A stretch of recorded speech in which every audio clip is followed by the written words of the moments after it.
In today's video, I'm going to teach you how to create a schedule in ClickUp 2026.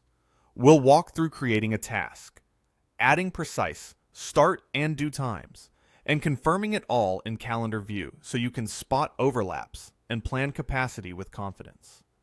Start by opening ClickUp and heading to the space or folder where your project lives. From there, switch to the list view so you can see or create the list of tasks for that project.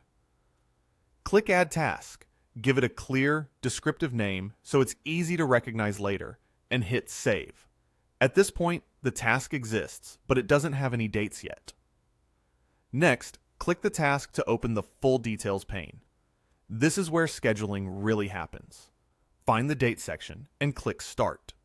Choose your start date. Tomorrow works for this example, and then add a specific start time. Setting an exact time is key for accurate planning, so let's pick 9:30 p.m. You'll notice how much clearer your day becomes once tasks have precise times rather than just dates. Now set the due side. Click Due, select the completion date. Let's choose the 16th, and add a due time, like 10 o'clock p.m. Having both a start and a due time defines a clear window for the work and helps others understand when you're actually occupied. Click outside the picker and ClickUp will save these details automatically. You can close the task window when you're done. To verify the schedule, visually, open the View menu and switch to Calendar. If a customization panel pops up, just close it for now. On the selected day, you should see a block spanning the exact interval you chose. In our example, 9:30 to 10 o'clock p.m. This view is great for spotting overlapping tasks and identifying gaps you can use for focused work.